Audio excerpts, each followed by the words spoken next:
So hello everyone, welcome and thank you for taking the time to attend this short webinar on Terraform. I'm glad to see that many of you have already connected. Probably we'll have a couple more guests joining us soon. Just a kind request before moving on, before proceeding, could you please raise a hand or just confirm in the chat window that at least some of you can hear me? All right, I can see some raised hands in there. Thank you so much for your feedback. All right, thank you. So that means no issues on my side. I hope everyone is okay in the safety of your homes, right? So let's get started.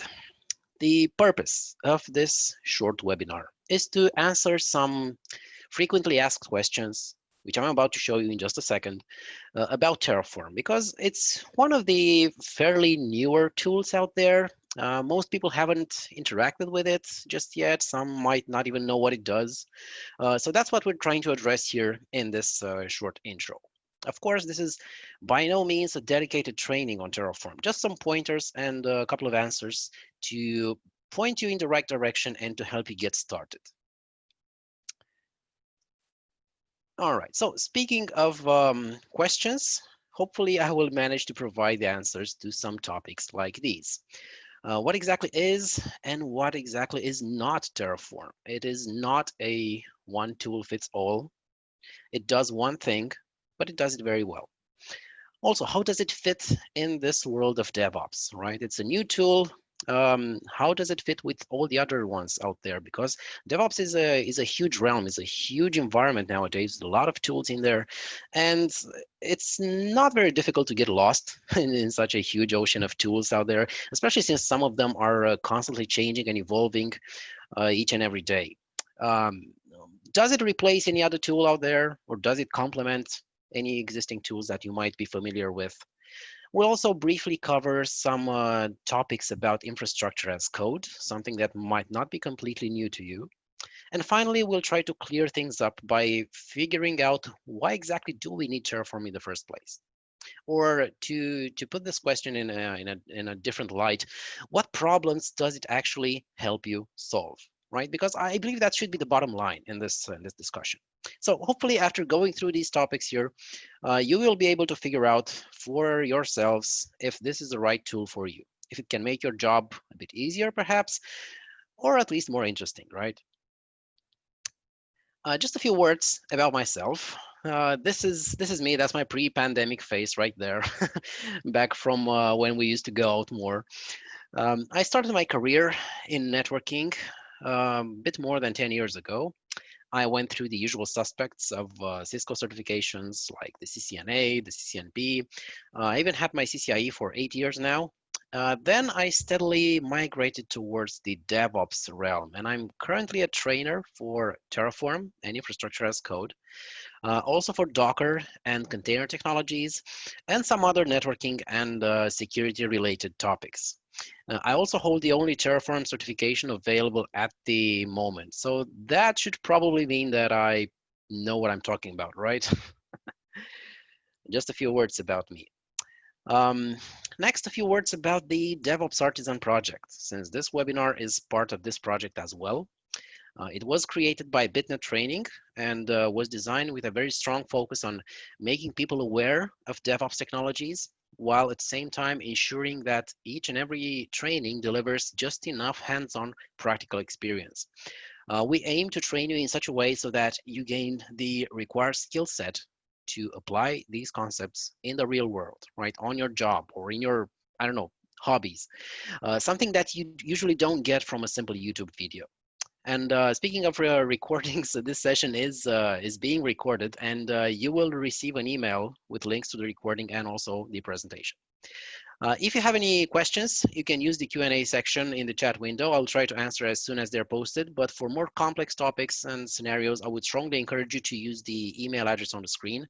My colleagues, including myself, will be more than glad to help you out to answer your technical questions. Other than that, for non-technical questions, if you need any kind of information about our trainings, how will they be conducted, what kind of topics they'll be covering, feel free to use the same email address on the screen. Again, my colleagues that manage the DevOps Artisan project will be more than happy to help you out and point you in the right direction. So before diving straight into Terraform, let's just focus a bit for a moment on the larger ecosystem that includes Terraform, which is DevOps. And the main idea behind DevOps as I don't know, I call it a movement. You might disagree. I call it a movement. And this movement, its main idea behind this movement is to bring together two traditionally separate types of teams. You have the developers that write the applications, and you have the operations people, the sysadmins, the ones responsible for making sure that the code runs properly on any environment, starting from the developer's laptop where the code is tested for the first time, going to the data center of the client or the staging area, going to the public cloud, and even sometimes in between. And especially with the introduction of um, numerous public cloud offerings. We have a lot of public clouds nowadays.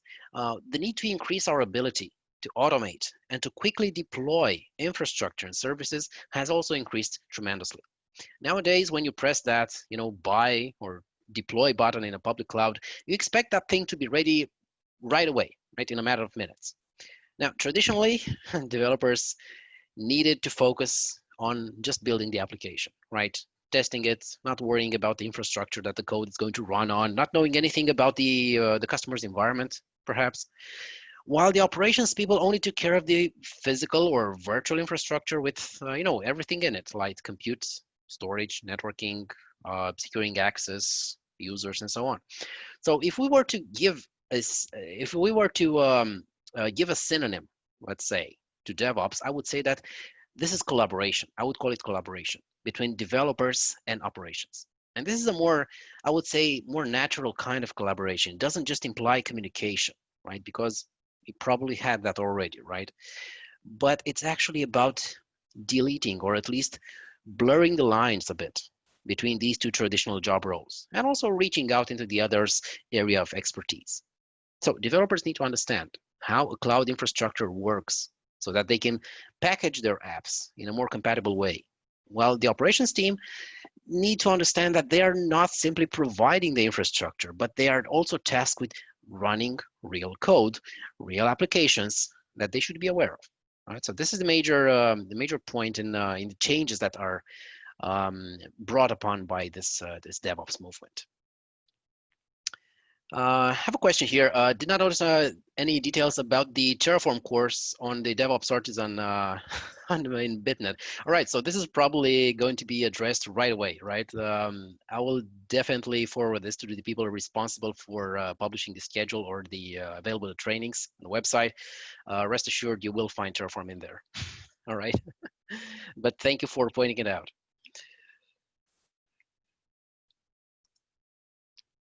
Now, what started as this simple idea of collaboration that I just mentioned between developers and operations has grown into a huge ecosystem, right? And a very interesting and also interactive overview of this can be found on this link on the screen. It's part of Digital AI, previously part of ZBA Labs. Well, this this way of presenting a set of products like a periodic table of elements, of course, is just I would call it a marketing stunt. It has nothing to do with DevOps, of course, but it does make for a nice presentation and also points out just how huge this ecosystem has become lately. I could bet that none of you knows or at least has heard of more than half of these tools out there. So I would strongly encourage you to have a look and decide for yourselves where a knowledge deep dive makes sense for you in this huge world of DevOps.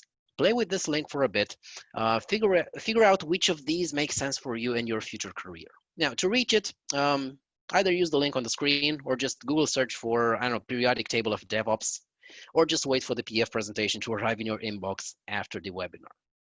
But give it a try, right? You probably don't expect DevOps to be this, I would say, developed, right? Pun intended.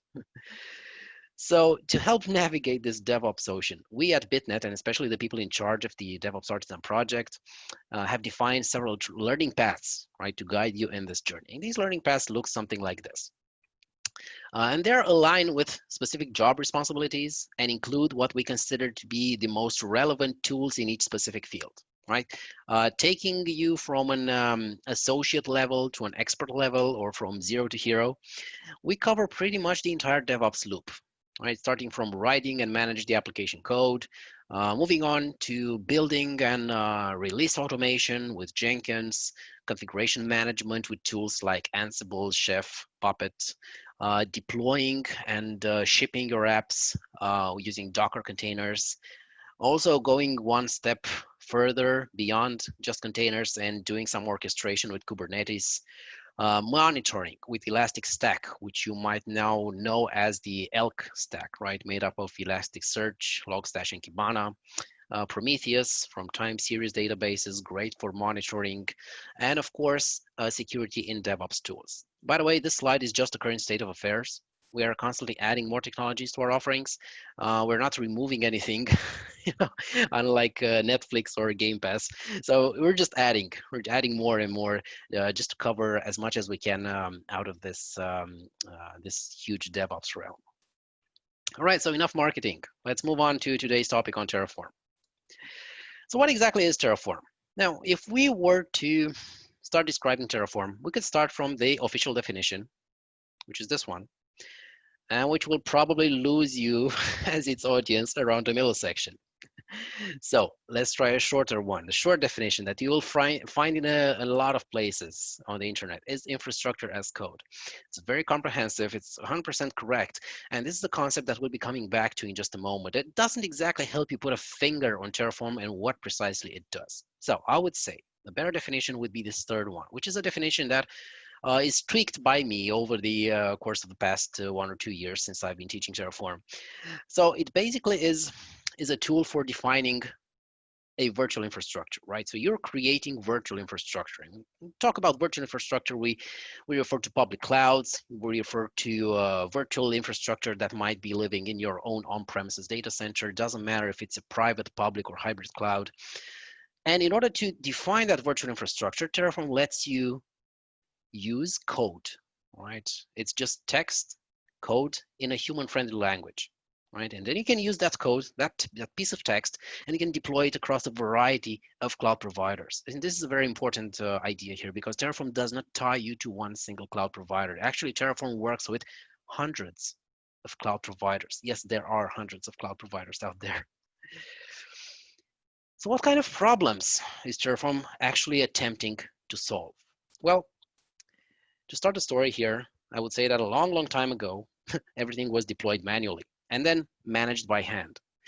But things became more complicated and doing everything by hand becomes quickly and increasingly difficult since infrastructure nowadays is extremely mixed. It's an extremely mixed environment. You not only you find servers, storage, backup appliances, databases, tons of networking devices in your current data centers, but they come from tens and hundreds of vendors out there, right? They run on premises, they run in clouds, they even run somewhere in between. And we had some things to fear, right? Some risks that we had to face. First of all, it was the fear of downtime. You know, when things have to change management, when something went wrong, right? Incident response or stuff like that. Even when something new was introduced in the network, right? All of these were actually hurdles, right? In the process of conducting a smooth business. Then the second point here, typos and misconfigurations. Actually, this is probably the most important reason. Doing the same manual tasks on 100 servers or 100 switches, it's bound to cause some errors at some point in time. It happens. We're all humans, right? This is actually the main reason behind the development of automation tools to prevent accidental misconfigurations. And on the entire internet and news sites in IT, it's full of examples of how badly a simple typo can go, right? You're going to find examples from Google, from Amazon, from Microsoft. All the large cloud providers have had at some point in time to suffer because of a simple human error. Humans make mistakes, right? It's not a question of if, but of when it happens. And in this software-defined everything world, you know, changes are that much easier to make, as well as mistakes. Also have the issue of fragmentation. Every team deploying their servers, you know, a team deploying their storage appliances, have the networking team, have the applications team.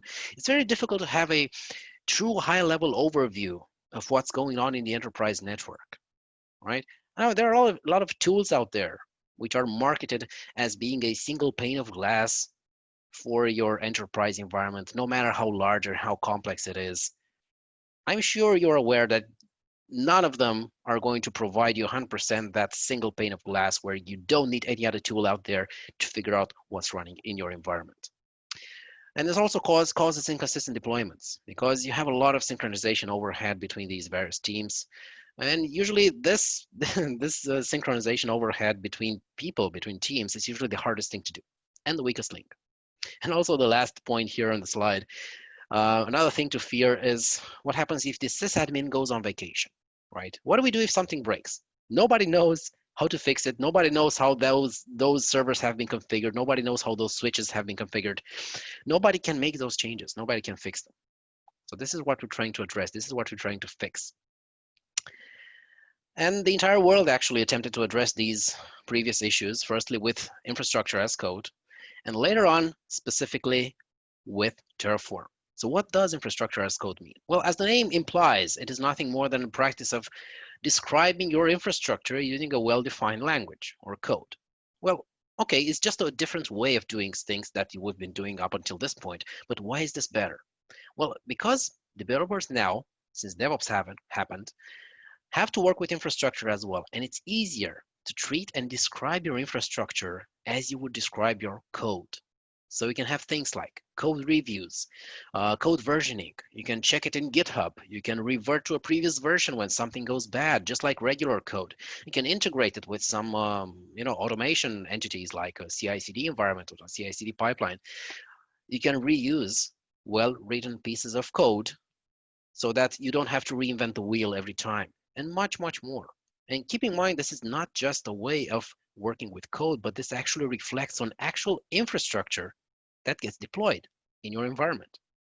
And by the way, when we're talking about infrastructure, we're not only talking about virtual servers or virtual machines in some cloud, but about everything that the cloud can offer you.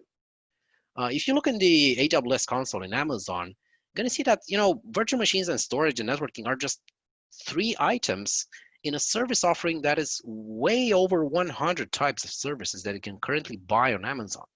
Right? So we're not talking about the classic devices, physical devices like servers, networking and so on, but we can address now and can create in a cloud environment databases, autonomous databases like Oracle has, even logical entities like security and firewall policies, access lists, users, audit policies, checking for compliance, and so on. A lot of tools out there. And there's a very simple purpose of this not so simple slide, and that is to show you that even at first sight, Terraform code that does the magic that we've been talking about up until this point, Terraform code is not that complicated, or at least not that scary. Now, even without any prior knowledge of Terraform, I believe that we can all agree that this code is readable, right? You might not know what the specific syntax is, or why some things are, between quotes or square brackets, or why some things are not. But if you ever used AWS, Amazon Web Services, or any other cloud out there, you can probably just, eyeball some of the things that make sense in here, like a VPC, right? A virtual network, which has an IP address space, like this CIDR block in here. Then a subnet, right? That also has a subnet IP, right? IP address space, and it's connected somehow to the VPC above. Then a network interface, which makes sense to be connected to a subnet and to have a specific private IP address. And finally, an instance. The last one right here, the resource of AWS instance, which is actually a virtual machine running in the cloud that uses some boot image with some operating system, or an AMI in Amazon speak, AWS machine image, has a specific type, which is the shape of the virtual machine, that T2 micro in there, and of course, uses the network interface that we previously defined. Now, applying this results in a fully functional and running instance with all the necessary networking pieces created alongside it. And the big question here is this simpler than going to the cloud console and simply next, creating everything in there, right? You might say that the best method is the one that you already know, and you would be right. But having everything in code, having everything defined in one single place, in one single file, especially deployments much more complex than this one, allows you to apply it every single time without errors, without typos. It's going to deploy the same every single time. It's going to behave the same every single time. It's even going to bring itself back to compliance if in the meantime someone tinkered with your infrastructure. Someone went in the Cloud Console and changed some things in there, maybe used a third-party tool, maybe made some manual changes in there. It's another great benefit of Terraform. It not only delivers your infrastructure and then leaves you, abandons you. No, it deploys your infrastructure and then it can make sure that it's always up to date. It's always compliant with your configuration, with your code. So that's the magic of infrastructure as code, or at least one of the one of the magic ideas. So how does it actually work? Well, it's a very simple tool, actually. It's just one simple executable file. You give Terraform your code, right? You write your code, give Terraform your code. Terraform is going to parse it, of course. Takes care to download the right plugin to talk to your desired cloud provider. So it will grab a plugin for AWS. It will grab a different plugin for Azure and so on. Then it's going to transform your code into a series of API calls, right? While taking care of resource dependencies, of course, parallelizing it when it's possible so that you don't run into some abnormal states or some, corrupt infrastructure, behaviors in there, and sends those API calls to the cloud provider, waits for the cloud to signal that everything was deployed okay, and then stores that end state in something called a state file, which is nothing more than a very simple database-like file that reflects what has been already deployed in the cloud. That's a state file. So basically, Terraform is nothing more than a complex state machine that sends API calls. That's about it. And there are 5 main building blocks that you will find inside 99% of Terraform configuration files. And these are the focus of our trainings, our future trainings, not this one, right? Because one of the difficult things about working with and learning Terraform is that you have to keep in mind and work with pretty much all these concepts at once. I'm only showing them here and briefly covering them just to show you that it's not exactly that much then that complicated to learn, right? You have 5 tools at your disposal, 5, let's say, Lego bricks, and you can do pretty much anything with them, right? You can deploy any type of infrastructure in any type of cloud, and that's all you need. That's all you basically need to master, right? By the way, the configuration on the right, you can see here on the slide, is not a fully functional configuration. It's missing some elements. It's just a collection of samples for the item listed on the left. So what exactly would you be required to learn in order to use Terraform? Well, long story short, you need to learn how to work with variables. If you ever used any kind of programming or scripting language before, you definitely know what variables are, and they're no different in Terraform either. Second, providers. The provider, you can see that each block here actually has the corresponding type, right? You have a variable block, a provider, a resource block, data block, and an output block. Now the provider block, this one answers the question, who is Terraform talking to in order to deploy our infrastructure? Or where is Terraform deploying the infrastructure? Each provider requires its own parameters for configuration and authentication, right? They don't have anything in common, of course. You're not going to authenticate the same way to Oracle Cloud, like in this example right here, OCI, as you would on AWS or Azure or Google Cloud, of course. Everything is properly documented on the Terraform website. Terraform is one of the DevOps tools out there that it actually has a very well written and structured documentation. So I would give it a kudos to the technical writers at Hashicorp for this.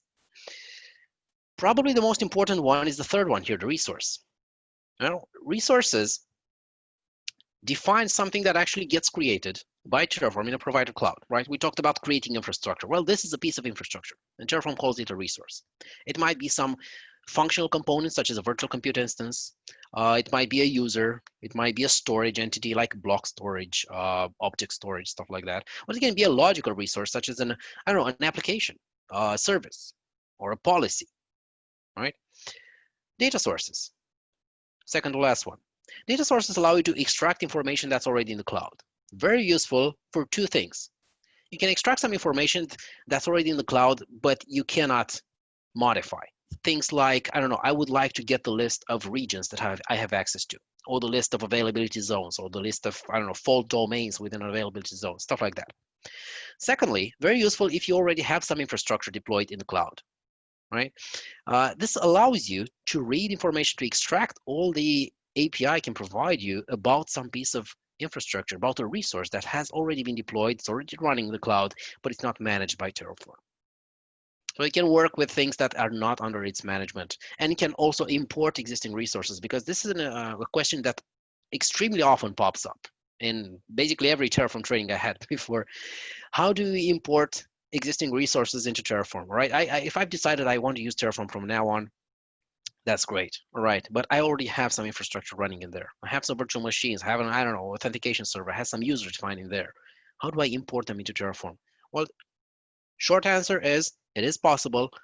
For the long answer, or join the training because it's not that trivial, but it's perfectly possible to do that. So you can import existing infrastructure into Terraform.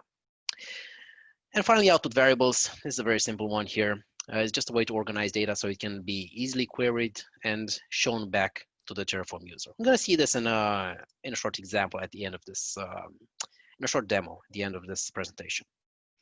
Now, briefly mentioned this before, but one of the greatest advantages of Terraform is its knowledge of state. Remember I mentioned that state file before. What this means is that at any point, Terraform will try to keep an up-to-date overview, an up-to-date knowledge of what has already been deployed. This state knowledge allows Terraform to know if a configuration has already been deployed, right? So you can apply the same configuration as many times as you want. Terraform will know if it needs to deploy it completely, partially, or not at all. And this is also called idempotency. You can actually run the same operation several times without having any adverse effect, right? You can actually apply an infrastructure configuration with Terraform, deploy all the virtual instances, all the networking configuration, everything you might have in there, and then apply it maybe 10 times after the same time, the same configuration. You can apply it as many times as you want. Terraform is going to tell you that your infrastructure is up to date. And it's not going to attempt to redeploy it from scratch. It's not going to duplicate your infrastructure. But because of the state knowledge, Terraform also knows which part of the infrastructure that's already in the cloud is Terraform responsible for. Which part of that infrastructure is under its management. And it's going to look in there, okay, I have this configuration here that you're giving me. I'm going to go look in the cloud to see if that configuration is already there or not. It's going to check every single parameter, actually. It's not going to just check if you have 2, 3, or 100 virtual machines. It's going to check every single parameter for each and every single resource out there. And there are resources that have hundreds of parameters, which, again, it's another it's another feature of Terraform that would be close to impossible for a human being to just eyeball it and check some huge piece of infrastructure and to check it for compliance, right? But Terraform can do this for you. Just a couple of commands. Actually, it's just one single command, right? You apply your infrastructure again, you apply your configuration one more time. It's going to tell you if it's up to date, if it needs some minor changes in there to bring it back to compliance, or if it hasn't been deployed at all. Right? It's going to go ahead and deploy it if you ask it to. Right? It's pretty smart.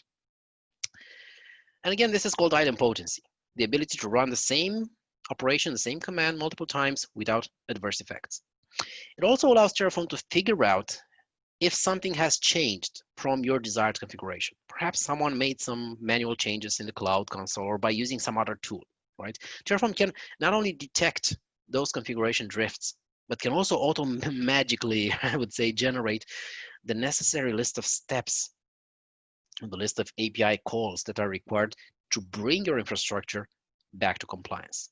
Which is that compliance? Well, that compliance means your configuration, right? Your configuration is your desired state.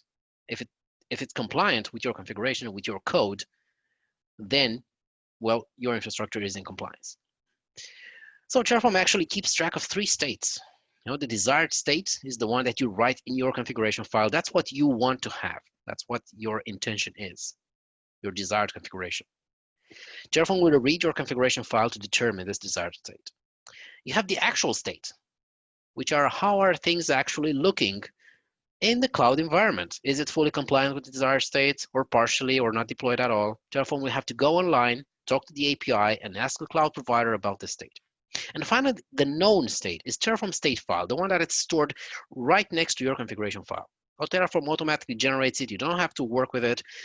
Terraform does this in the backend, completely transparent to the user, but it uses it to check if the actual infrastructure that's deployed in the cloud is compliant with your configuration or not, right? Again, someone might have edited the desired state in the meantime, or someone might have changed some resources in the cloud. Terraform will attempt at any point in time to keep these three states in synchronization. And if this sounds complicated, well, it kind of is. But it's complicated because it would be extremely hard for a human admin to keep track of all this. Not so hard at all for Terraform. Again, it's one of the greatest benefits of Terraform. Simplifies a lot of day-to-day tasks of sysadmins. I mentioned at the beginning of this webinar that we'll be addressing where exactly does Terraform fit into DevOps ecosystem. Because if you ever used some configuration management tool before, like Ansible, Chef, Puppet, then the idea of infrastructure as code, all this fairy tale about state knowledge, idempotency, things that we briefly covered, it might not be new to you. And you might think, wait, I already use Ansible, and if you dig around the Ansible documentation for just a bit, you'll find that Ansible can actually deploy virtual instances on AWS as well. So why do I need Terraform? What's the catch here? Well, first, Terraform is a tool for infrastructure management. That means that Terraform goes and deploys the infrastructure, actually creates the virtual machines and the networking part, the storage entities and such. Then, on the other hand, Ansible and other similar tools are configuration management tools. It means that they are meant to configure or connect to and execute some tasks on that infrastructure that has been previously deployed by Terraform. And this is actually how this process is designed as a best practice. If you should use Terraform to create your instances, your networking, your policies, then you could use Ansible to come on top of this infrastructure, connect to your running instances, and configure them further, right? Set some operating system settings, add some users, install some packages, update them, and so on and so forth. And yes, there is some overlap in here, as in Terraform can be used to run some scripts on its virtual machines after it has created them. And Ansible can be used to deploy some AWS instances or some other instances in some other cloud.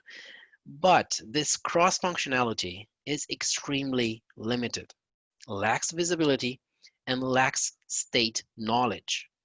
Okay, if you use Ansible to deploy on an instance in AWS, it's not going to have state knowledge, right? It's not going to have all those benefits of idempotency.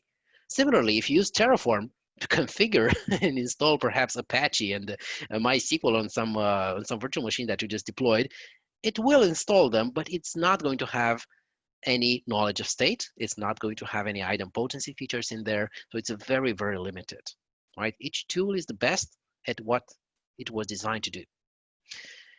So use each tool for the purpose it was designed for, right? Terraform to create resources, Ansible to configure resources. They're actually not going to replace each other anytime soon, but they are better together. And another question that usually pops up is, okay, so I have this awesome tool called Terraform that can talk to hundreds of cloud providers, right? Just 5 or 6 examples here on the slide. Does this mean that I'm not satisfied, if I'm not satisfied, right, with something like Azure, let's say Microsoft Azure? At some point, I can just grab my configuration and deploy it to AWS or some other cloud, right? Can I just transparently move my configuration from one cloud to the other? Well, unfortunately, the answer is no. The reality is that you cannot deploy exactly the same infrastructure in a different cloud provider because the cloud providers don't offer the same type of infrastructure.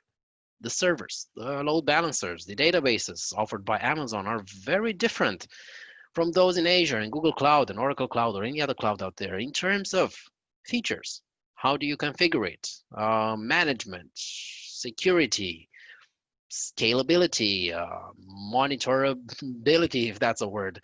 How do you monitor it, and so on. There's no way to transparently pretend that those differences don't exist, right? Especially since functionality in one cloud provider often doesn't exist at all in the others. You most likely are not going to find a Google Kubernetes engine instance in Azure, right? Or an Oracle Autonomous Database in AWS, all right? So Terraform's approach is to allow you to write code that is specific to each provider, but taking advantage of that provider's unique functionality. Also, by using the same language, same tool set, and same code practices under the hood for all these providers. Of course, it doesn't mean that you cannot actually deploy infrastructure to multiple clouds at once, right? You can have as many provider definitions, as many resources deployed in as many clouds as you want in a single Terraform configuration file. You can actually have one script that, I don't know, deploys an infrastructure in 10 clouds out there. Terraform is not going to mind, but you're simply not going to be able to just copy paste some piece of infrastructure from one cloud to the next, right? That's the limitation here. So to wrap up this discussion, let's see the main points, right, behind using Terraform as one of your DevOps tools. First of all, Terraform is pure infrastructure as code, which means it's specifically built with infrastructure in mind, not like other tools like configuration management tools that were designed for configuration management, right? Not for infrastructure management. Second, it's one of the only actually mature tools out there that is completely platform and provider agnostic. There are a few alternatives out there. Amazon has their own tool for infrastructure as code. Google Cloud has one as well. Not sure about Azure, but Oracle has one as well. And the interesting, I would say a bit funny thing is that Oracle actually has a tool, I believe it's called Oracle Resource Manager or something like that, that actually uses Terraform in the back end, right? So they provide you with a front end of a web front end that looks like a dedicated service, cloud service that can deploy your infrastructure as code. But in the back end, if you dig into the documentation, you're going to find that it actually, there's an instance of Terraform that's running in the back end that grabs your code and deploys the infrastructure. So there are solutions out there, but they are specific to each and every cloud provider. This is the only one that's actually grown up and completely provider agnostic. Third, allows you to implement all those nice, coding principles that we mentioned on the previous slides. Has a massive community developing around this tool. Many people are already using it, and it's getting easier day by day to find people who know how to use it. If you should just look for some Terraform code on GitHub, you're going to be surprised just how much Terraform code is in there. You're probably not going to be not going to have to write Terraform code ever if you just find the right module, the right piece of configuration, which is probably available somewhere on the internet ready for you to use. It's very fast and accurate, and I couldn't stress this enough, right? You can reuse your code, you can share it, you can run it multiple times, you can be sure it will provide the same result every single time, and it doesn't make typos. Finally, Terraform allows you to have your infrastructure easily auditable, right? You can just simply read the configuration file by using a tool or a human eye, right? And just by reading that configuration file, it allows you to quickly determine how is your infrastructure looking, right? How does it look like? What type of elements are there? How are they connected, right?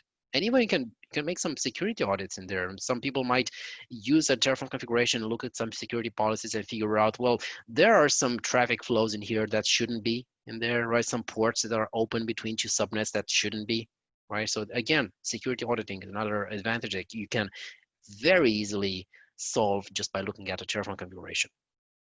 And self-service, right? What does that mean? Well, it means that, remember, if the sysadmin goes on vacation, now anyone can deploy a piece of well-written infrastructure, not just a sysadmin. Do you need another environment for the test team? All right, just grab the Terraform file, run Terraform apply, wait a couple of minutes, and it's up. That's it. If it's a well-written piece of Terraform code, anyone can deploy it. And also, it might make your job more interesting. I don't know about you, but if all you did before was use manual tools or scripts to manage your infrastructure or dedicated tools for each and every vendor out there, you might appreciate the breath of fresh air. brought by Terraform, by having everything in one place, easily accessible, easily readable, reusable, and also easy to apply. All right. So now, because we all know that absolutely everything works in PowerPoint, as you probably know from all the webinars and trainings you've attended during your lifetime, I would like to show you two short demos on a live AWS account. And these two short demos are actually going to be, first, a very simple demo of building one instance from scratch. And when I say from scratch, I actually mean, let me just grab my code editor here. I actually mean something like this, as in absolute scratch, right? Complete empty text file.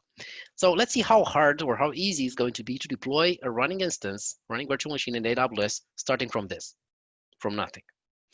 Then the second example is going to be some pre-prepared code that I have here in order to demonstrate how a bit of our more complex infrastructure looks like in Terraform, just to show you that it's still readable and that there's everything I can see here. So we're going to deploy something like a three-tier application demo, right? And what I mean three-tier is that we're going to have a load balancer here in a public subnet, publicly accessible, next to a bastion host, which we're going to be using to, probably going to be using to manage the web servers that you can find, private subnet below. And also we're going to have a third tier right here at the bottom with the MySQL database, for which we're going to be using the dedicated service, the database service in AWS. So this is going to be our three tiers here, our front end, our web app tier, and our database tier right here. Going to see how exactly a Terraform configuration looks like in order to be able to deploy this. Not just the elements, but also the connections between them, the security policies, the access that allows the, the public subnet to talk to the private one, and so on, assigning a public IP address, configuring the load balancers, and so, right? So it's a more of a real life situation here we're trying to address. So for now, let's just go back to our very short example. And let me just open my browser. What I want to show you with this very short example here is that, first of all, the only tool that you need is going to be the Terraform documentation. I'm going to show you that it's actually very comprehensive and points you in the right direction. It even gives you samples that you can easily copy and paste into your codes. You don't have to write it from scratch, right? So in this simple folder, which I'm currently in right here, I'm going to create a new file, and let's call it simple.tf, right? TF is the extension for Terraform files. And I need two things. Right, if you remember the slide with the code blocks that we covered before, that slide mentioned two important blocks, which were the provider, which tell Terraform who are we going to talk to. In this case, it's going to be AWS. And then, since we want to create something in the cloud, we want to create a running instance, then it's going to be a resource, right? So we're going to have a provider and resource. Let's go to the Terraform website, terraform.io right here. And the number one place for the documentation is going to be under the docs section and providers.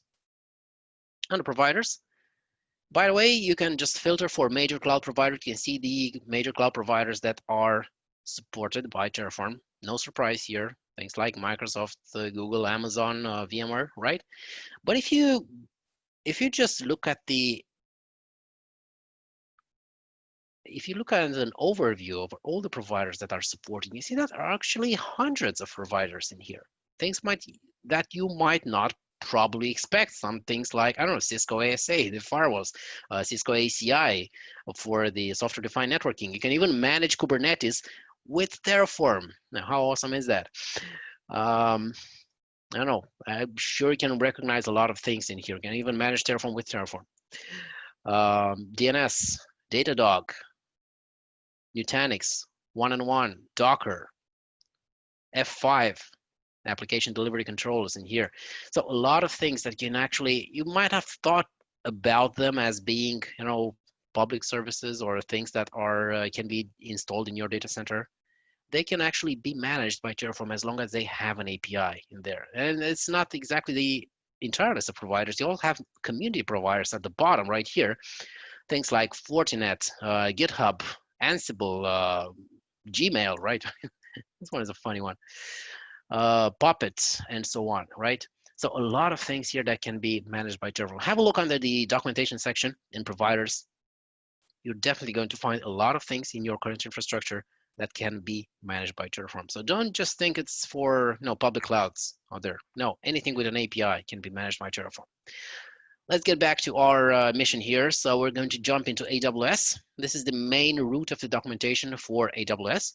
You can see the first page is the AWS provider, right? So it's used to interact with many resources supported by AWS. Some example usages here. Some methods of how you can authenticate. This is a very important piece to read for each and every provider out there because authentication methods differ tremendously between them.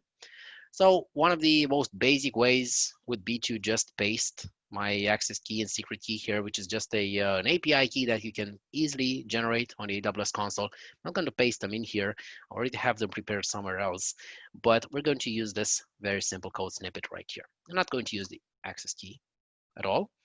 I can see the actual only things that's actually required here to interact with AWS is going to be the region, right? And in my situation here, I believe that I'm currently running in US East 2, right? So this is going to be my region. Let's go back to our code, US East 2, right? Hopefully I don't make any typos in there. So we have the provider definition. I'm just telling Terraform I want to deploy something in the US East 2 region. Good. What's next? Well, an instance. I'm going to search for an AWS instance. AWS instance, you can see, is under the EC2 group, right? Elastic Compute Cloud, basically virtual machines. And under the resources section, there's this AWS instance right here on the left, right? And it tells me that provides an EC2 instance resource, allows instances to be created, updated, and deleted, right? Good. Let's see the example usage here. I'm gonna skip the data source. You can also see the provider definition, which looks just like the one we have in our code right now. And we have a very simple resource definition at the bottom. That's it. I'm simply going to copy this one in my code. And let's see, the instance type, what kind of hardware are we going to deploy it? I'm just going to T2 micro here, doesn't really matter. Let's use the tags here. Instead of hello world, just call it Terraform instance. And then for the AMI, which is the Amazon machine image, this is going to be the actual boot image used by Terraform. I'm just going to jump into the console and choose an AMI randomly, right? So under EC2, I'm right now under EC2 under compute services, okay? There's the section here on the left, images and AMIs. Going under AMI, and apparently I already have a filter in here. So under public images, I added some filters like Ubuntu, Xenial, Minimal, doesn't matter, right? You can, there are actually, let me see how many there are. So there are 62,000 images available, public images right here. Probably going to find something that you're you're looking for, right? So let's build that filter again. Minimal so that it's going to start quickly, right?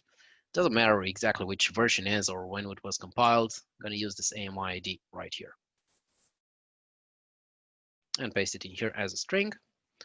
And that's pretty much it. Really, that's pretty much it. So let's see what else we need to do here for Terraform to be able to deploy this. Well, Terraform has a very simple commands here. And the first one I need to run is Terraform init. I really hope everybody can see my font here. If not, just let me know. I'll just increase the font a bit. So Terraform init is going to grab the provider plugin, right? Initializing provider plugins, because Terraform by default doesn't know how to talk to all that huge list of providers out there. It has to go and download a plugin that allows it to talk to AWS. And if you look under the current folder here, we're going to see that right next to my simple TF file that I'm currently editing, there's a hidden Terraform folder created, and underneath it, this provider definition right here. This is the plugin that got downloaded by Terraform. This is done automatically. It doesn't require any authentication. It's completely free. You don't have to worry about this. Just remember to type Terraform init. If you don't remember, Terraform will remind you anyway, right? So let's apply this. Terraform apply. That's basically it. The first thing I'm going to see is a plan here. So Terraform will perform the following action. It doesn't apply it just yet. It's just telling me I'm about to do this, right? Plus here means create, right? Just like with diff. So it is going to tell me that it's going to create a resource. AWS is called web, right? This is my web resource, which was defined right here. And it's going to tell me that this resource is going to have this list of parameters. So many parameters other than what I've just specified here in my simple configuration file. But you can see it's going to have this AMI because this is the AMI that I've asked for, right? It's going to have an instance type of T2 micro, and it's going to have this tag right here. Everything else is pretty much going to be, as the name says, known after apply. There's no way for Terraform to know beforehand what the IPv6 address for the instance is going to be, right? Right now, it's just showing me something similar to a, if you ever used Transact SQL, this is it's very similar to a rollback, right? It's just simulating. This is what I'm about to do if I were to actually commit this configuration, right? So it actually asks me here, the plan is one resource to add. You want to perform this? Well, yes, I actually have to type yes in here. And it's going to create this instance. Let's go head back to our EC2 dashboard here under running instances.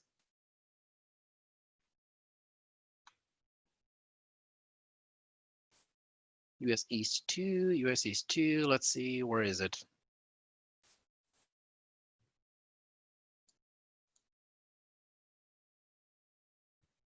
Am I using the right account here? So apparently it was created, but it doesn't show up right here. Well, that's the demo effect, people here. The only time this hasn't worked. All right, so US East 2 right here, the provider region. Apparently defined in here, but for some reason it doesn't want to deploy it properly. Let's see here. Let me just check this for just a second. It's probably going to be in another environment here.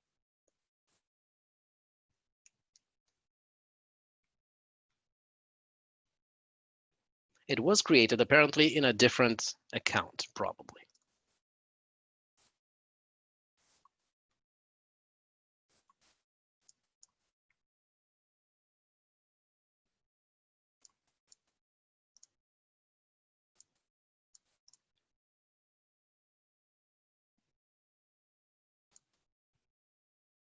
And yes, it was deployed on a different account. And there it is. Different account than the one that I was currently using. Apologies for that. I was just logged in with the wrong user account. It's still in US East 2, as you can see here in the upper right-hand corner. Let me just increase this for a bit. And this instance right here is the one that has just been deployed. You can see the name is Terraform instance. If I just have a look at the parameters, you can see it has everything in order. It has an IP address, a public private IP address, and everything else, right? A VPC was automatically assigned, a subnet ID was automatically assigned. It's an Ubuntu here with this AMI right here, which is actually a Ubuntu minimal Xenial, just the way that we asked it to deploy. And actually took about, let me see here, took about 29 seconds. So that's it. Actually, this 29 seconds was how long it took the cloud environment to deploy this virtual machine here, right? Terraform did its job in, I don't know, under a second, just as long it took it to build the API calls for this simple resource definition here. It's actually, I believe you can agree that this is actually very simple, right? It's not that long, right? There are like 10 lines of code in here, and that's it, to deploy a running instance. So it's not that scary, not that hard to use. I really hope that you can agree that this is not only easy to learn, but also readable, right? Very obvious what this does right here. Very obvious that which is the AMI, which is the instance type, and what type of resource is this, right? AWS instance. All right, so this is our running instances right here. Of course, we can just as easily destroy it, which is actually the Terraform destroy command.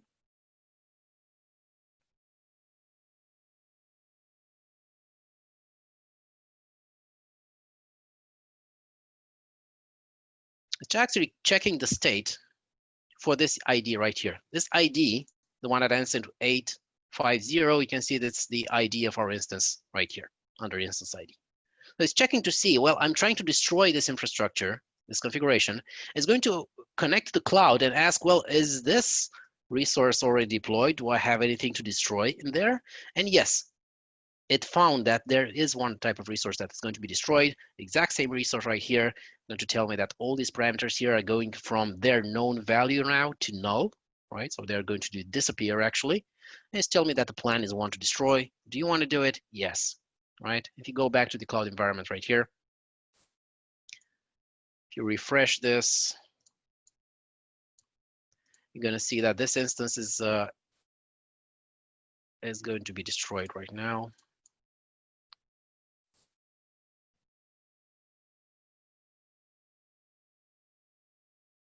Give it a little while here. So it's actually shutting down, right? It's a graceful shutdown. It's not just deleting it altogether. And in about a half a minute or so, we're going to see that it has been terminated, indeed, right? You can see here the instance state is terminated. Now, of course, I can apply it as many times as I want.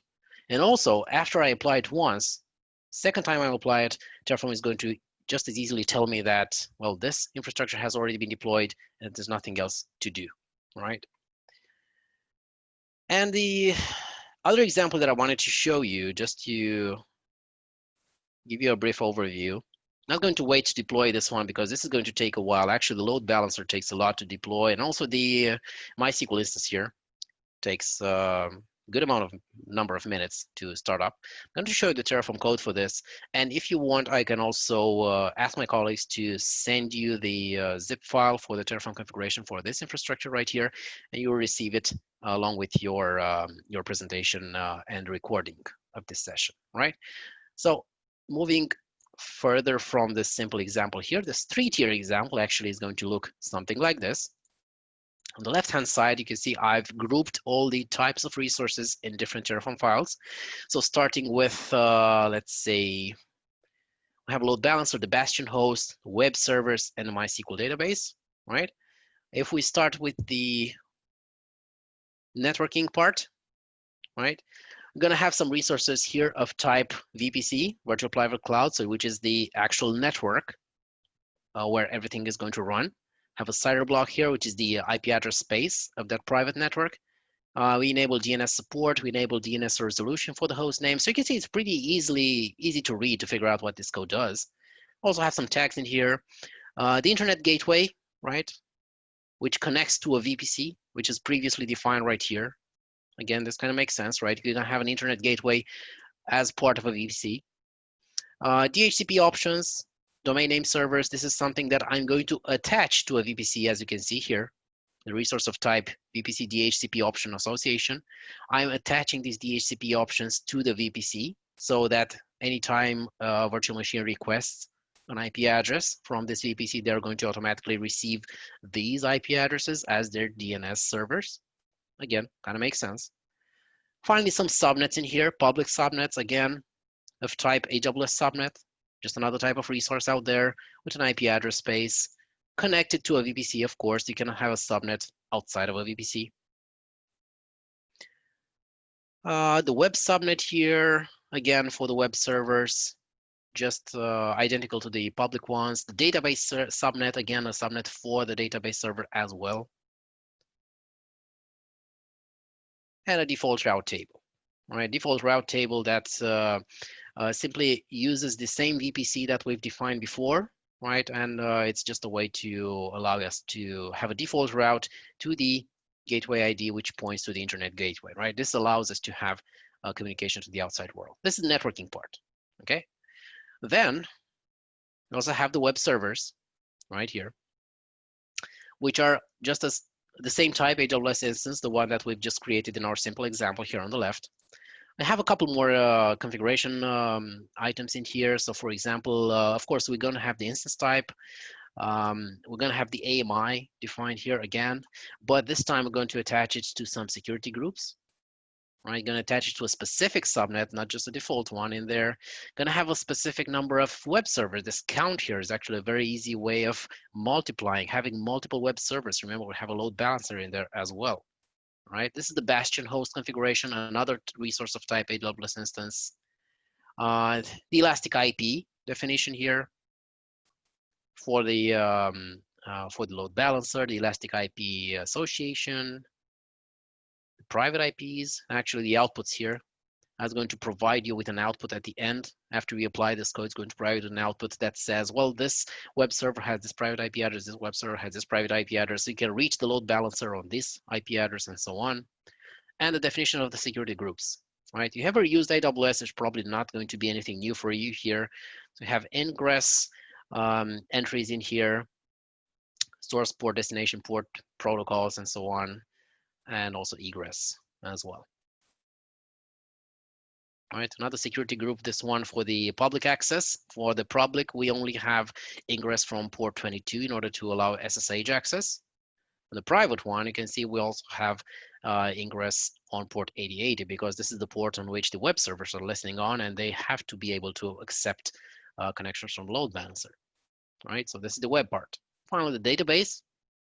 The database is actually under this AWS database instance, which is not a virtual machine, but it's actually using the relational database service in AWS. Again, an instance class in here, how much storage am I allocating it, which engine am I using, right? You can use a number of engines in there. In our case, it's going to be MySQL. Username and password and so on. So it's very friendly. Actually, it doesn't require more than the kind of the bare minimum amount of information from you in order to deploy this. And again, I believe you can agree that this type of configuration is very readable. And don't worry about this number of parameters here. They're all very well documented and included in a lot of samples in the official documentation. That's what I was telling you, that you probably won't have to write from scratch your configurations anytime, because it's the amount of documentation available is just so much huge and so huge and so comprehensive. Right, again, we have a security group here for the database as well, because we do need to allow ingress on the database subnet to allow the web servers to talk to the database on the standard MySQL port, which is right here, 3306. Other than that, I'm gonna have the provider definition again, just to tell Terraform who are we talking to, some variables in here, some values for those variables, some versions, if you want to constrain Terraform to run to this configuration to run on a specific version of Terraform, and finally the load balancer itself, all right? With a target group, with a port that it's going to serve, on which the web servers are listening, target group attachment, which actually just attaches those web servers to the load balancer, makes the load balancer responsible for them. And of course, the security group that allows HTTP and HTTPS access from anywhere. So yeah, this is a bit of a more complicated configuration. The point here is that if you have something that's already running, that's already written like this, it's not so difficult to figure out where to make some changes. It's not so it's extremely easy actually to give it to Terraform and ask it, is my configuration, is my deployed infrastructure compliant with this configuration or not? And if it's not, bring it back to compliance, right? Maybe someone, I don't know, changed the load balancer settings at some point in time, and it's not going to look for, I don't know, port 8080, but it's now listening for port 80, right? Something like that. Terraform is going to catch all these minor details here and going to check if they are still in compliance with your configuration. And if they're not, it's going to bring them back to compliance, right? And of course, you can also use this, this configuration, regardless of how complex or how simple it is, to deploy it anytime you need it, right? You can actually, Terraform will apply this. I want to play with some web servers to test my code.